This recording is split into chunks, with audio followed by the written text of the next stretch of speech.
Call আছে জল নেই। ব্যারাকপুরে ভোট প্রচারে গিয়ে তৃণমূল প্রার্থীকে কটাক্ষ বিজেপি প্রার্থীর। নিজের ফেসবুক অ্যাকাউন্টে ভিডিও পোস্ট করলেন কৌস্তব বাগচি। টিউবওয়েল আপনি যতই চেষ্টা করে নিন এক ফোঁটা জল বার করতে পারবেন না।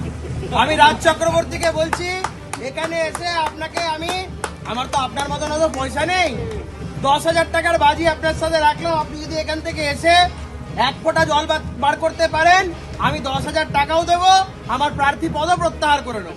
মানুষের কাছে রাজ্য বিধানসভা নির্বাচনের প্রথম দফা ঠিক 8 দিন বাকি, আর তার আগে দিকে দিকে কেন্দ্রীয় বাহিনীর রুটমার্চ শুরু হয়েছে। টালিগঞ্জের ছবি আপনাদের দেখাবো, যেখানে কেন্দ্রীয় বাহিনী টহল দিচ্ছে।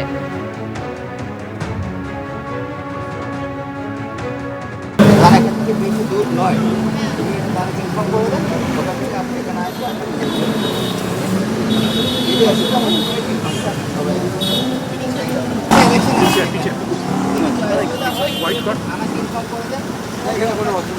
এখানে কোনো আমাদের টালিগঞ্জ ছাড়া চিন্তাবাদ, আর আমাদের বালাদি চিন্তাবাদ, আর কোনো কিছু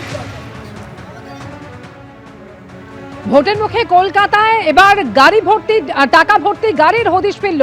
দু জায়গা থেকে টাকা ভর্তি গাড়ির হদিশ পাওয়া গিয়েছে, যেখানে শেক্সপিয়ার সরণি আর অন্যদিকে বটতলায় নাকা চেকিং চলছিল, যেখানে গাড়িতে উদ্ধার হয়েছে বান্ডেল বান্ডেল নোট। এবং যেটা জানা যাচ্ছে, এই বান্ডেল বান্ডেল নোটে প্রায় 12.5 লক্ষ টাকা সহ একজনকে আটক করা হয়েছে। বটতলায় গাড়ি থেকে উদ্ধার হয়েছে 9 লক্ষ টাকা। টেলিফোনে রয়েছেন আমাদের সঙ্গে প্রতিনিধি পার্থপ্রতিম ঘোষ। পার্থপ্রতিম, দু জায়গা থেকে টাকা ভর্তি গাড়ি উদ্ধার এবং একজনকে আটকও করা হয়েছে, কি জানা যাচ্ছে পার্থ? দেখো, বিভিন্ন জায়গা থেকে কিন্তু এই যে এসএসটি যে স্ট্যাটিক সার্ভেলেন্স টিমের নাকা চলছে এবং সেখান থেকে কিন্তু এইরকম টাকা উদ্ধারের ঘটনা ঘটছে, এবং যে ক্ষেত্রে কিন্তু যেটা মনে করা হচ্ছে ভোটের মুখে এইরকম লক্ষ লক্ষ টাকা, যার কোনো হিসাব অনেকে দিতে পারছেন না, সেটা কি জন্য কলকাতা শহরে আসছে সেটা নিয়ে কিন্তু ইতিমধ্যে কিন্তু গোটা বিষয়টা খতিয়ে দেখার কাজ শুরু হয়েছে।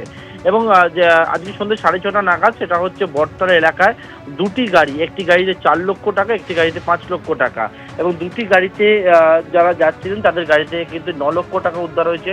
অন্যদিকে এদিন সকালবেলা দুপুরবেলা সেটা হচ্ছে শেক্সপিয়ার সরণি থানা এলাকায় পার্ক স্ট্রিটের কাছে, সেখানে একটি গাড়ি থামানো হয় এবং সেই গাড়ি থেকে 12.5 লক্ষ টাকা উদ্ধার হয়েছে।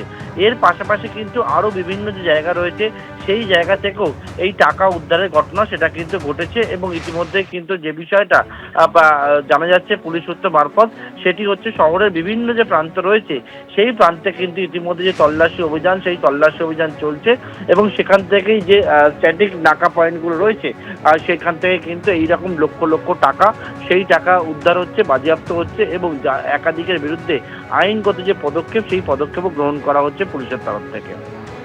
ধন্যবাদ পার্থ।